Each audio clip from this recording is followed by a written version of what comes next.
What's going on, everybody? It is Chris Aiken from Aftershocks, and just wanted to remind you before we give you this next great interview that you should be subscribed to the CMS Podcast Network, cmspn.com. That is the web address. You can watch, you can listen, you can subscribe.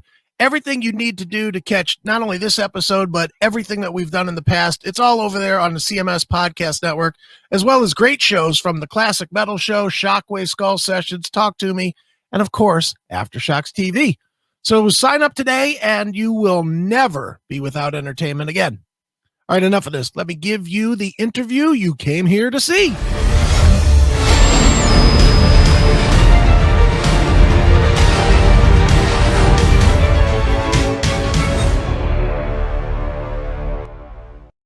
It is Aftershocks right here on Aftershocks TV, and today we are going to speak with a returning band to the hard rock scene, so to speak. They've been gone for about 7 years, but they're back now. The band is Wig Wam, and they have a brand new release called Never Say Die, and joining us today is the vocalist of the band who brought it all back together, I guess. It's Glam. So Glam, yeah. How are you? I'm fine, thank you. It's with love from cold Norway. And cheers. No question. Excellent, man. Well, Glam, obviously, man, it's been a while since we've heard from Wig Wam, man. It's been about 6 or 7 years since the band was put aside. So talk about putting it back together. What all was involved for you to decide to bring the band back? Oh yeah, we never planned to bring the band back. Actually, when we broke up in 2013 after the last gig that we did, that wasn't planned either.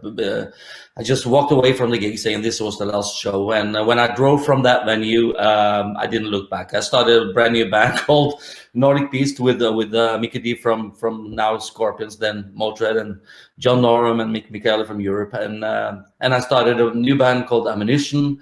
And didn't look back. Those days were kind of bitter. We had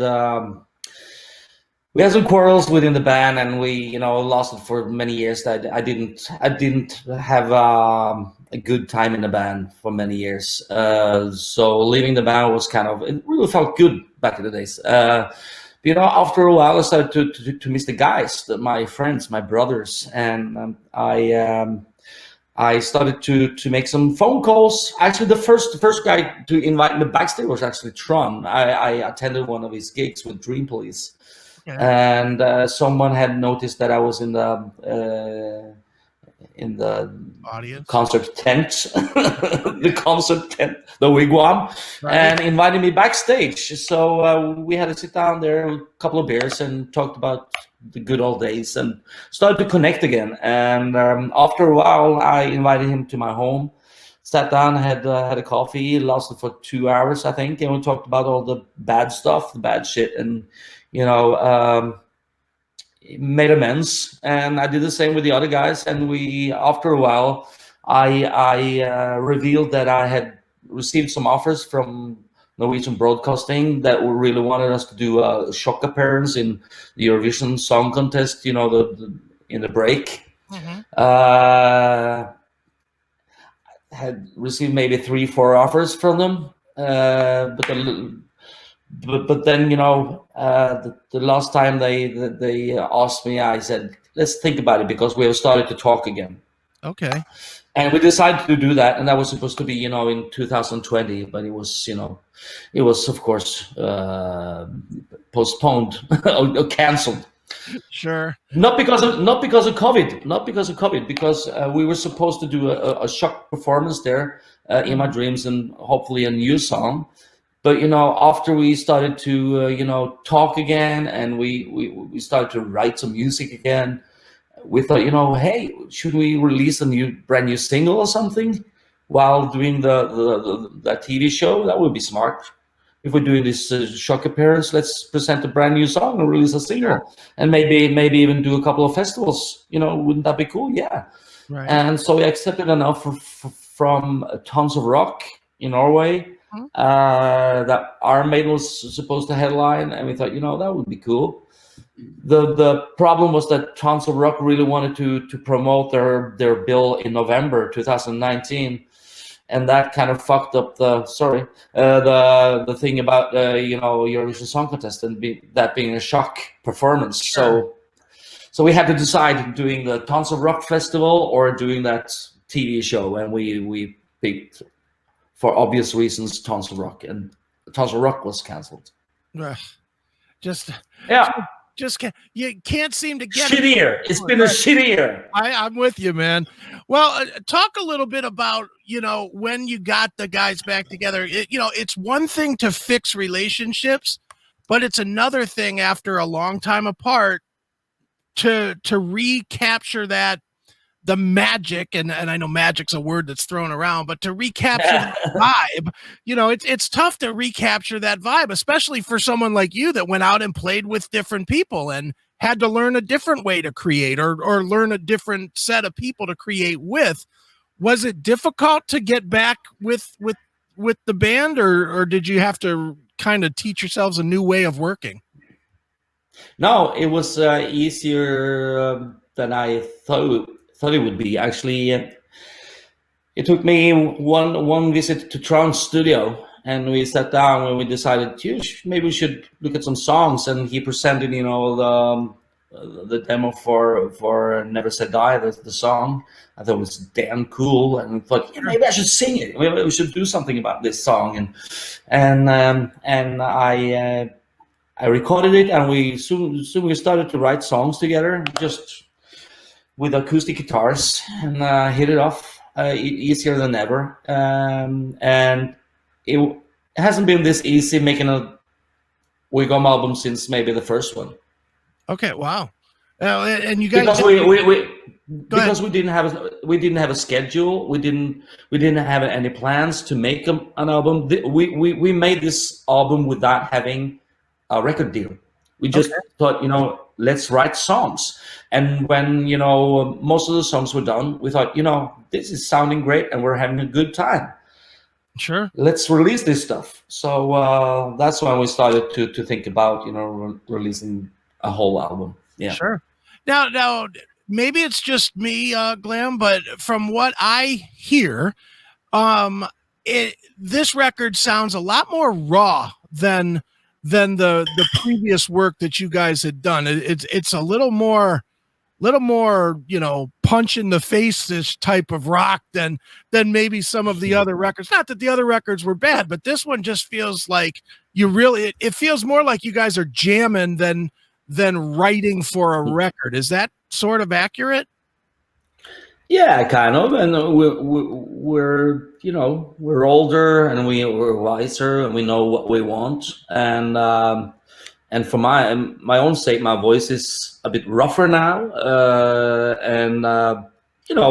I don't need to, for Wig Wam, I can challenge myself in a different way than before, because now I get all the other shit I want to do, out on solo albums or whatever.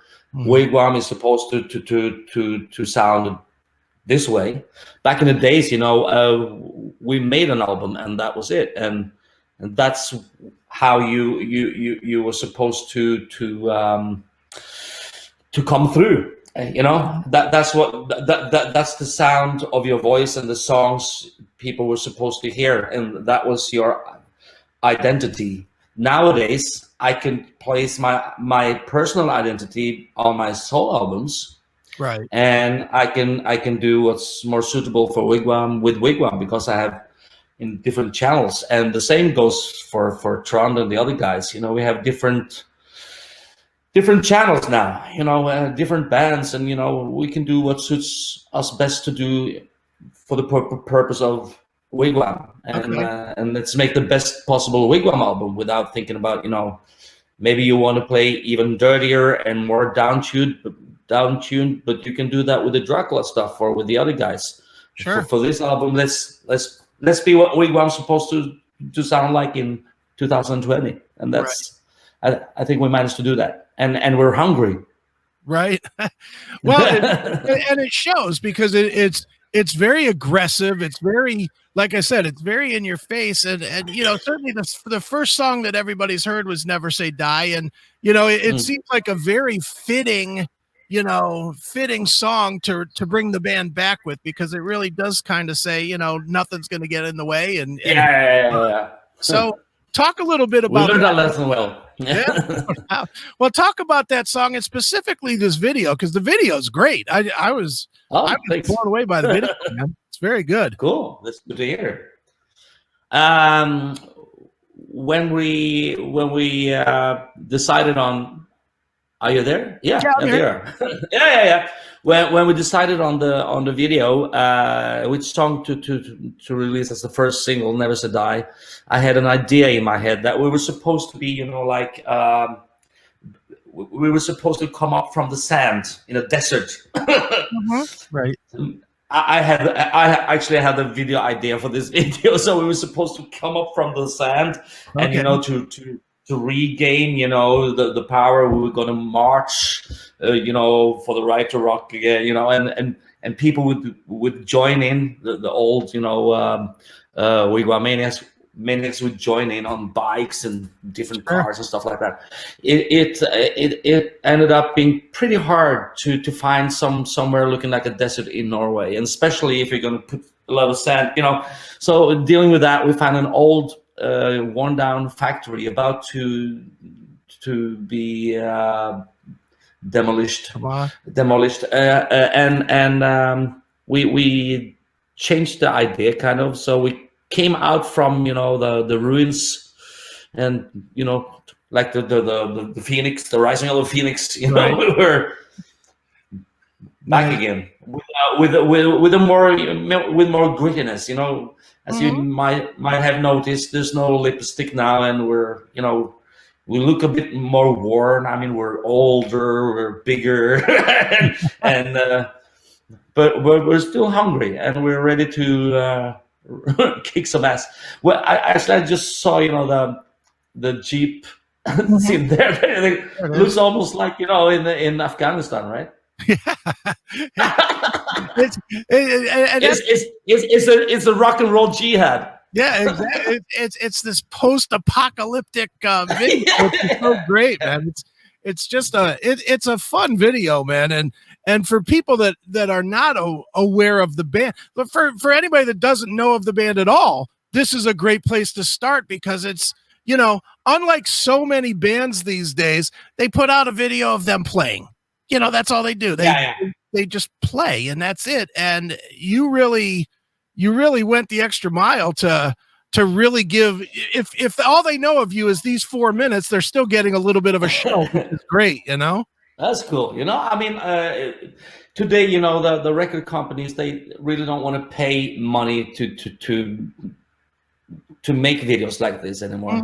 To be honest, this video, we had to pay 50% of this video ourselves. You know, the thing is, you know, videos cost money, and record labels, they don't have money anymore. So, okay, let's use money from the live market or from the T-shirt sales or whatever. I think a video is a big major part of, you know, how you want a song to be, you know, conceived and to experienced. And you should see the ideas for the next single. Nice. That's gonna be crazy. Yeah. The next single will be called "Hypnotized." Oh, very good. Great song. I'll tell you. Oh, go ahead. You heard the lyrics? Yeah. Yeah. So there's going to be a fantastic video for that one. It's going to be a kind of different video, but, you know, it's about a guy waking up. It hurts. So somewhere it shouldn't hurt, and right. That's not. No, nice. Well, Glam, I got to tell you, man, from listening to the record or the release, because you heard all the songs. I have heard all the songs, and wow, it's a sneak peek. Yeah, and how do you like it? Do you like it? I like it a lot. That's I was going to tell you. The one song that really jumps out at me is "Dirty Little Secret." And oh, cool! I love that was the first song. That was the first song Tron and I wrote together. Really? No kidding. Yeah, for this album. it has such a cool energy to it, and not that the rest don't, but it has a different energy than I think the rest of the album does. So talk a little bit about that one, other than it being the first one that you wrote, because it really does have a very fun and rockin' edge to it, you know? Now we were just actually sitting down with two acoustic guitars, and then suddenly Tron picked up the electric guitar and had this idea for, you know, the intro there, and suddenly we just started, you know, scatting and coming up with ideas, and suddenly we had this song going, and we had, you know, we were both singing like "Dirty Little Secret," you know. So I thought, you know, what the fuck is this song going to be about? Because it sounded so, you know, good with "Dirty Little Secret." What kind of dirty little secret? So I thought about twisting it, you know, when I wrote the lyrics for it. So it was like this MILF having this, you know, this old lady having this younger motorcycle guy for a lover, you know. It's like, it's always, you know, it's always the guys having, you know, the kind of rude part, you know, and be kind of sexists. But in this song, I put the old lady and her dirty mind in front. Yeah. Sounds like you watch a little bit of porn, my friend. Oh yeah. Actually, I got this idea from Pornhub. Okay, very nice. Yeah. Not surprising. No. Nice. Well, you know, the other thing that really jumped out at me on the record itself, and it's not to say anybody didn't play well, but I thought that the guitars themselves really stand out on a lot of these songs. The solos especially feel very old school arena-esque, man. Was that on purpose, or is that just where you guys were when you were putting it together? No, I mean, Tron is known for having this fantastic guitar sound, and he's been experimenting a lot in studio these days with this sound. And I never thought the guitar sound was better than this. And his solos too. I mean, that's a good thing about Tron as a guitar player. He doesn't need to show off how fast he is all the time. I mean, it's all about melody, and that's why we like and love Richie Blackmore, for example, for his outstanding melodies. Just listen to the instrumental song, you know, the instrumental on the album. Mm-hmm. It's so fantastic, his guitar work. He's an outstanding guitar player, and I'm proud to work with a guy like that. No question. Now, obviously, man, the pandemic has turned everybody's world upside down. Oh, yeah. Here we are. Yeah, band guys more than anybody, really. How difficult is it to release music right now, where the ability to actually go out and play shows and whatnot is, I mean, nobody knows. You don't know if you're going to be able to ever play a show to promote this record.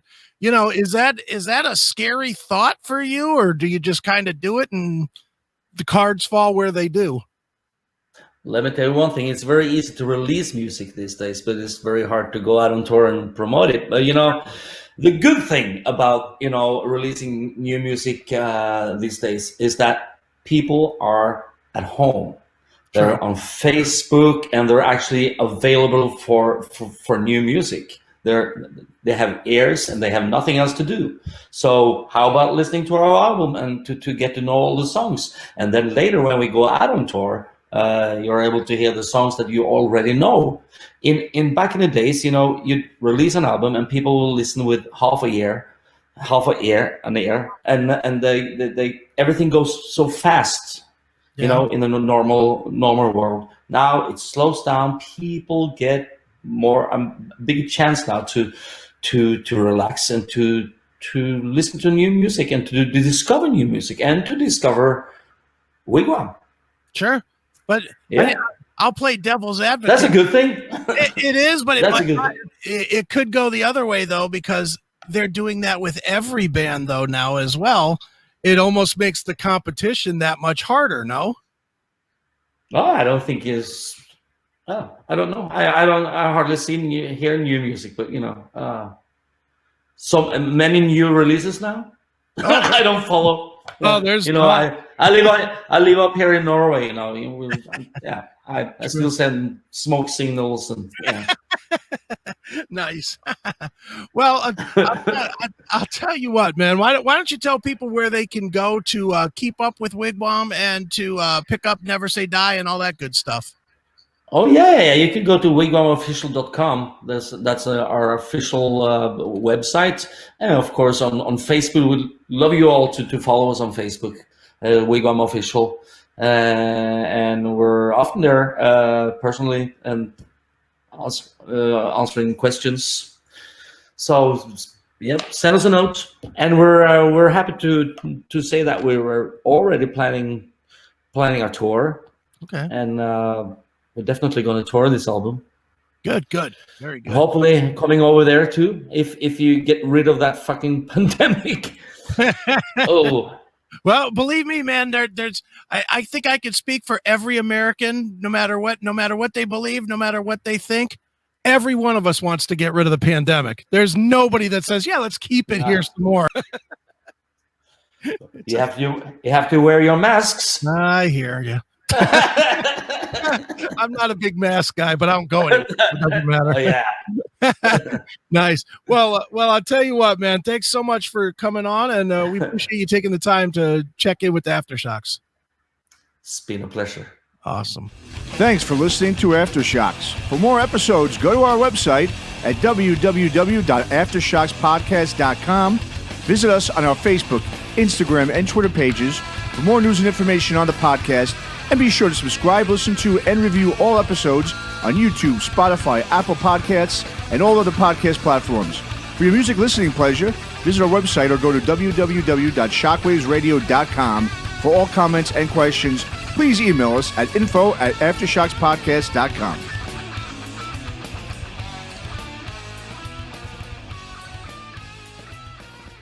All right, everybody, another great interview right here on Aftershocks TV. And before we go, just want to remind you one more time, make sure you get over and subscribe to the CMS Podcast Network, cmspn.com. You can watch, you can listen, you can subscribe to everything that we do. Not only us, but the classic metal shows, Shockwave Skull Sessions, Talk to Me. It's all there. One site. Get 4 great shows.